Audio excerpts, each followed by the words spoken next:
Okay, welcome back. So this lecture is going to cover how to write a word list using the Orton-Gillingham word finder. You're going to hate me, but I really think you should purchase the Orton-Gillingham word finder. This is my, I was trained in this a long time ago, and still over a decade later, this is my go-to tool when I'm making my own word lists. I don't do a lot of purchasing of other people's word lists, which is something, of course, some people get into in Teacher Pay Teacher. I just find that whatever I purchase never is the perfect fit for my student. So it's a lot easier for me to just custom make my word list for each student. And that might seem like a lot more work. But the reason it's easier is because it fits into that student's lesson better. And then when they're working on the word list, it's ready to go and works nicely. Sometimes down the road, when my student really hits the ground running fluency-wise, sometimes purchase materials make more sense.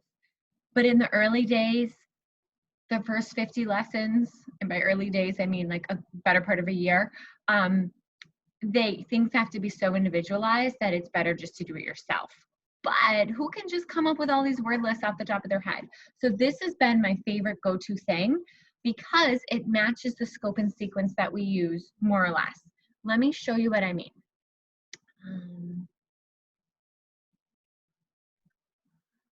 Okay, so the Orton-Gillingham word finder is super low budget. You can buy it online. I think I already sent you this link, but I'll send it to you again. And this is a local guy. This is a Massachusetts man who wrote this. Okay. So this is just telling you how the book is set up.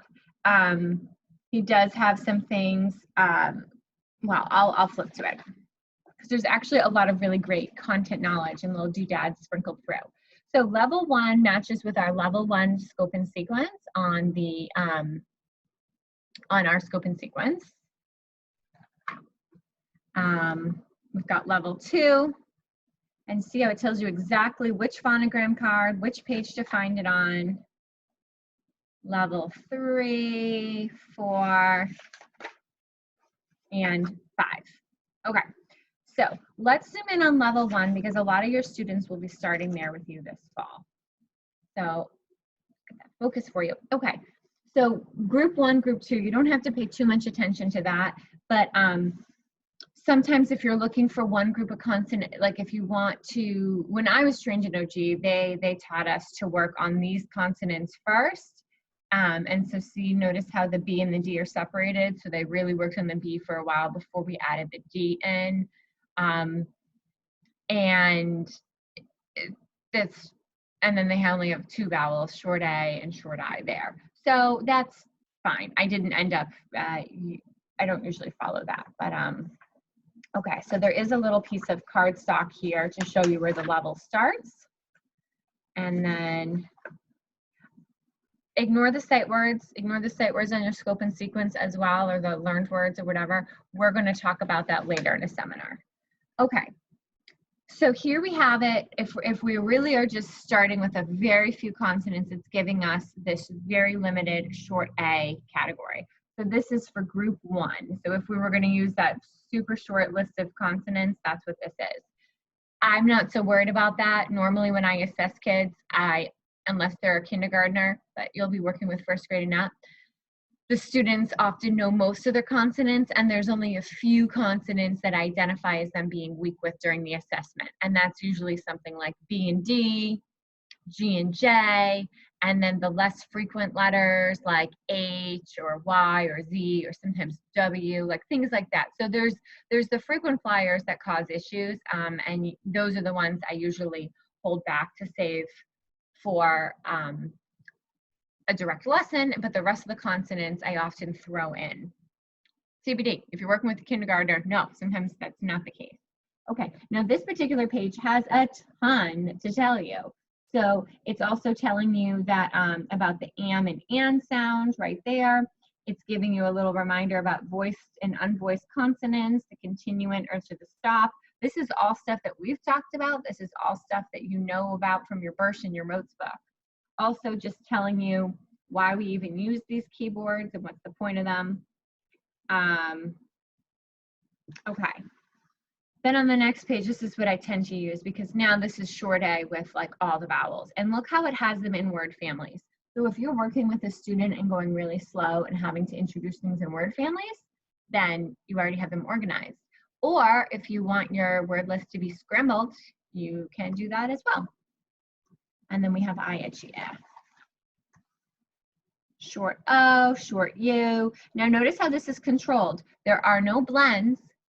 There are no digraphs because we haven't introduced that to the student yet. Oops, below the line they did have a few. But there's always a line to show you that like, okay, that would be like challenge words or something like that. More details, okay. Now when you get into your digraphs, it gives you that and so on. So this is something that I really suggest you own because look at this. It's got everything you need and you're not going to be constantly Googling it. And I'm telling you, I still use this. I still use this. Like if I'm going to make even a game and I want to have all short A versus vowel consonant E words, I go right to my word finder and there's my word list. I don't Google it because the stuff that I find online is rarely as controlled as I need it to be for my Wharton Gillingham kids. And even between my students, it's not as always specific. You know, sometimes I have a fifth grader who's working on vowel consonant E, but doing it with blends or multi-syllable words. And then sometimes I have a first grader doing vowel consonant E and they're super sensitive to it and they can't handle the vowel consonant E with the L or the R because those ones are kind of funny to say. So I have to like control it even more. So when you get, I'm just going to get to the end of the level because we've got, it's got the closed syllables. I mean the syllable division as well. This is a nightmare to come up with on your own. So having those word lists that go by particular certain syllable division patterns are really helpful. And this one is telling you same syllable division pattern, but with a schwa sound in that unstressed syllable. So maybe okay for reading, but really tricky for spelling. Like velvet, the child would likely spell that second syllable with an I. You know what I mean? Vandal, they'd probably put a UL at the end. So a level 1 student isn't really prepared to spell with schwa yet, even though they might be able to blend with schwa because you could teach them pencil has that soft C in there, but wisdom, you know, you could teach them how to be a little flexible in pronunciation. We're continuing with syllable division. And then I love this part. I use this all the time for different activities.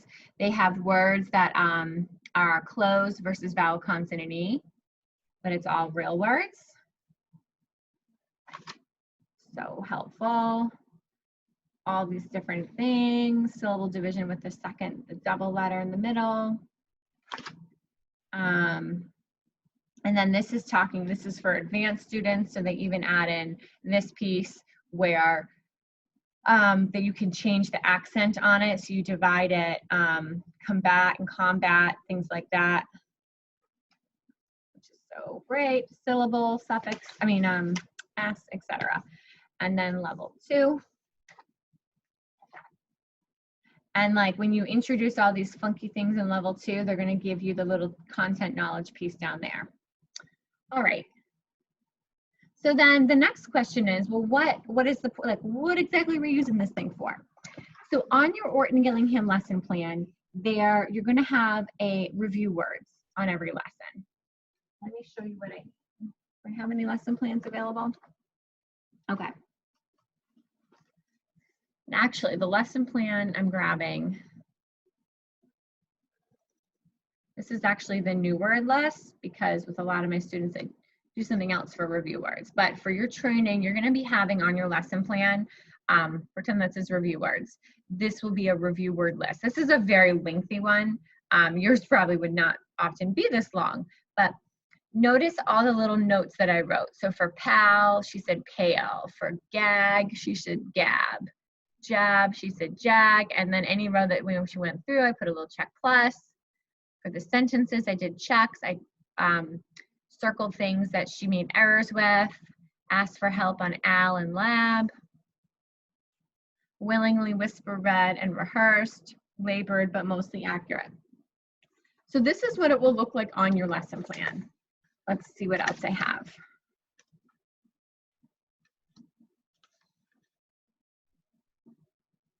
So you can see when you have the words right on your lesson plan, it's easy to make marks for what you're doing. And then that really helps you later to do analysis. So if this is kind of, sometimes for new tutors, the Orton Gillingham lesson just goes so fast and it's hard to take notes. But at least if you did little things like that, you'd be able to later write things down. I wrote tried fluency swoop. She preferred to do 2, 1, 1. So that would mean sit lip, lid, dig. Like that kind of a pattern. Let's see what else.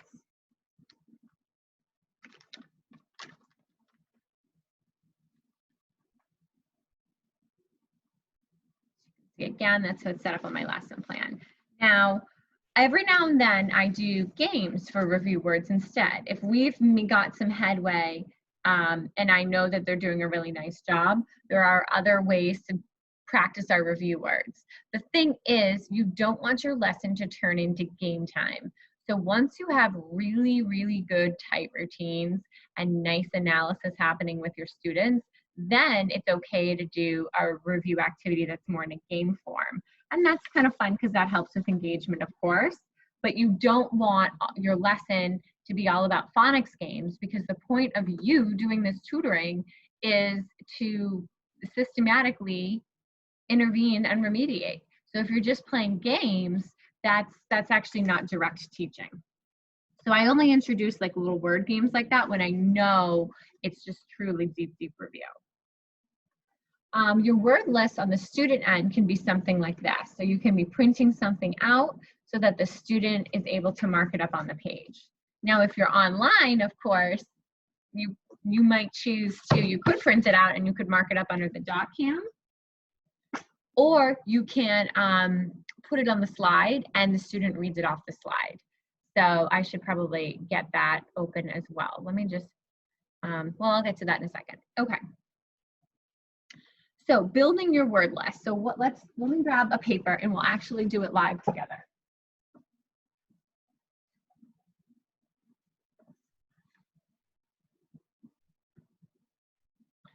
So let's say it's a little awkward in the beginning because what's the review? So like day 1 with your student is the assessment. Day 2 with your student is technically the first time you're teaching them, right?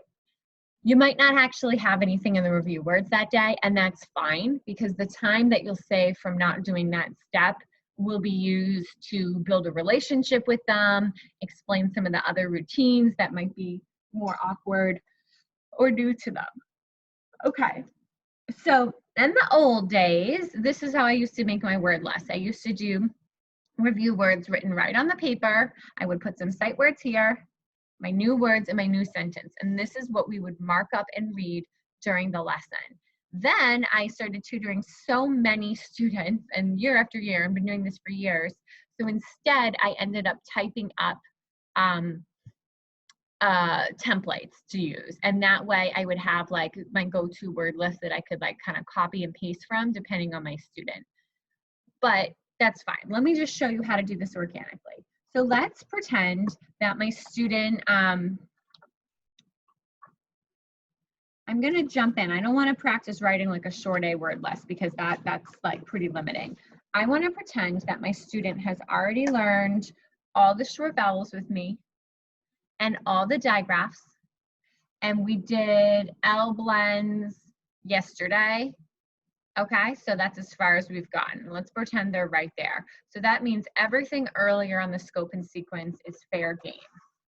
Now, writing a review word list is more natural once you actually know the student because you know what they can do. But let's just try going through the motion. So I'm going to pretend that their review is L blends. So L blends are on page 8.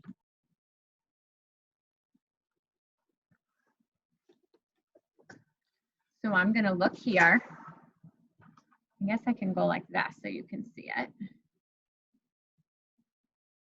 And I'm going to pretend that my student had a little trouble with L blends yesterday. So I'm going to keep them in like not word families, because the ending is different, but I'm going to put some, let's see, I'm going to put some FL words together.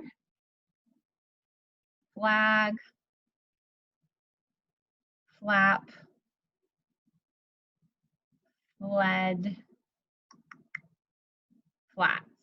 And for a lot of my students, I just do 4 rows, you know what I mean? 4 words rather. Sometimes 5, sometimes only 3. So it depends on your student and what they can kind of handle fluency wise.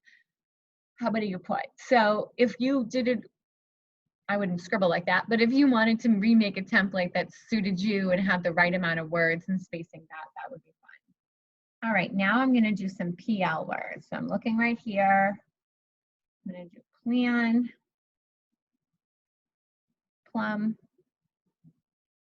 plop, and plug. So sometimes I choose my words based on the age and the oral language of my students. If the word pled might be hard for a 1st grader to read and to discuss, but maybe for a 3rd grader, the word pled would be fair game. So I'm kind of picking words that I know are reasonable, because sometimes that makes things worse for somebody who's learning how to decode when the words all sound like nonsense words. That can be kind of hard for them to get a foothold. Yes, there are parts of our lesson where we do nonsense words, but sometimes you have to kind of keep in mind the age and the oral language of your students. So I'm also looking at that. Now I'm going to do some SLs. Slip, slam, sled, slim. Now slim, I think, is a word that my little 1st grader could understand because it's a synonym for thin. So I'm going to keep that on there. Slum, probably wouldn't use with a 1st grader. That's a heavy word. Okay. Now my last row, I'm going to do a mixed row, is a little bit of a challenge here. So clam, flip, glad, and blot. I think blot's a word I could model to show them what that means too. Okay, so now this is how I built my review word list. These are decisions that you make. How many words go in the row? Do you have some kind of theme per row? Like, oh, I'm only doing FL words here, or I'm only going to do TH words here, or I'm going to do TH at the beginning here and then TH at the end here. There are different ways that you can support your student, but you only want to support them if they require it. If they can do a very mixed review, go for it. That's great. If they require some scaffolding and you have to do word families, or you have to do like rows with something in common, that's fine. Sometimes I've kept the vowel the same in every row. You know, if we're doing CBC words, the vowel's the same in every row, and then it changes because that can be hard. Now, when you do the review word list with your student, when it actually comes time to work on it, because you've put some thought into it, you can have them mark it up. So in this row, it would make sense for them to look what blend is in the 1st row. And they would notice it's FL, and I could direct them to mark the F and the L. And then that would help them prepare to read. So something like that would help. There's always going to be some sort of a preview for review words. So if the rows aren't scaffolded or themed or broken up in a certain way, that's okay too. Because if that's what your student's working on, you might say something like, look in your word list and find me 3 digraphs on your word list. And they would have to scan and go on a hunt. Or look on your word list and find me all the L blends or something like that. And they'd have to scan for them. So those are really good scanning skills. We want this code of language to be come alive for them. So to whatever degree they can handle it, they would code it first. Let's say they're having issues with certain vowels. You could say, let's find, E, shorty is our tricky one. Let's find all of our shorties and and mark those first today. Oh, only 2 shorties today. Okay, so when you get to those shorties, you get your mouth ready like like our little Pac-Man. So things like that can support your students as they prepare to read. All right, what else do we need to cover in this presentation? So what else? The other thing I'm going to cover right now is review word list resources that might be helpful for you. So while we really insist that you write your own original word list most of the time, there will be opportunities where it makes sense to do something different during that review zone. So step 3 of your lesson is where you're doing your review words, because step 1 is phonemic awareness, step 2 is flashcards, step 3, you're doing your review words. I showed you with that student, where did it go? Some ways I like to review. Some ways I like to review are through these 4 in a row games, because basically it's just a big, long, mixed up word list. But the thing about them that's great is that there's a theme to them. So like this particular word list was all S blends. So once I know that my student is really capable of handling a lot of S blends, we can do it. Sometimes ahead of time, when we read these, I would have my student mark, go through one of the rows, like the top row, and mark the blends just as a preview and activity.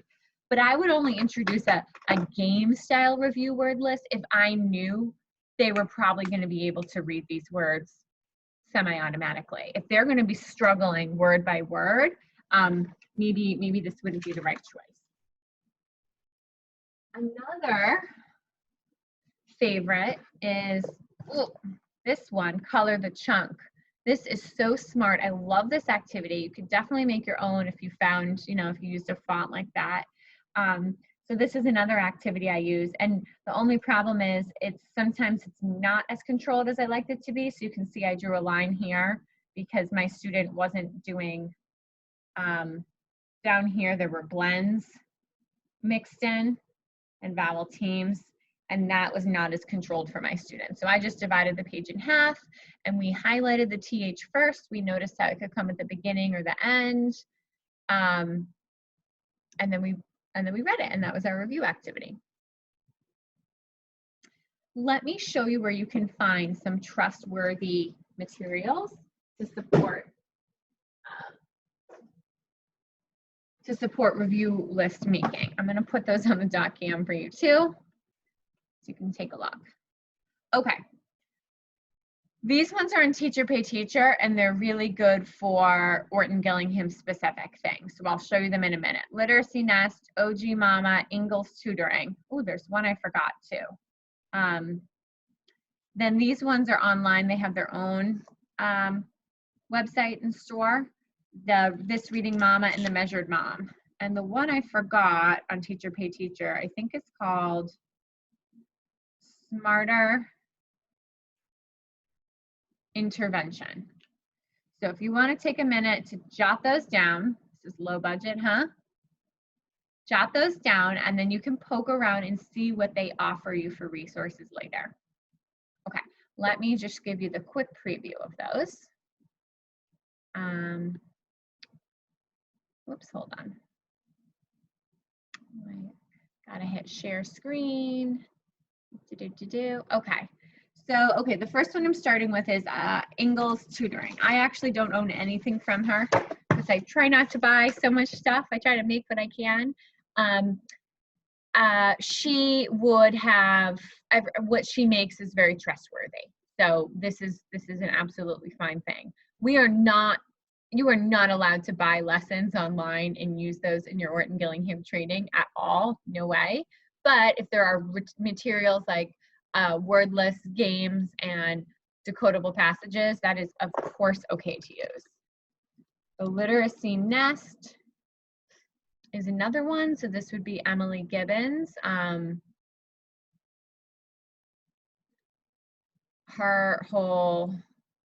of her stuff. So word list, decodable stories, all things like that. Not cheap, but definitely trustworthy products. and Orton Gillingham Mama.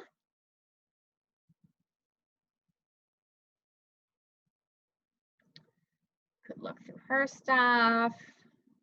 And then I think I forgot one is Carolina Orton Gillingham. Yeah.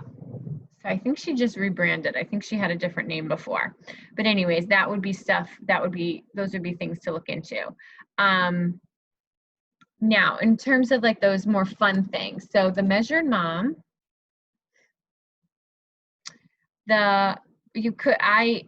this membership I've paid for my studio, my tutoring center, I don't think I would recommend, I don't really think you would need that. I pretty much only use the free printables. So she does, I think she does the 4 in a row. And so that big grid I had for review words, that is so fun, and a lot of my students love that. And there are editable ones too, so you can, there's got to be a better way to search for them and see them all listed. But you can see these are all free things that you could print out. So those, if you needed a fun word list after you've done some nice analysis for a while, and they've kind of earned like a fun review opportunity, that's a fun thing to do in person, those kinds of things. And she roll and read as well. And I often make my own versions of this stuff. So she often will have like an editable one. That's really great. So the roll and reads, and this translates really well to working online as well, because you can make a grid like that online. So those are fun, or you can print out the editable ones. So I'm not going to show you the editable ones, but just know that you could always search for those documents. And the 4 in the row, color the chunk. I didn't show you that, but that was on the this Reading Mama. 4 in a row, roll and read, color the chunk. They make pretty controlled word lists, so those are good games for us. Or you can get their editable one and make your own. All right, so that's word lists.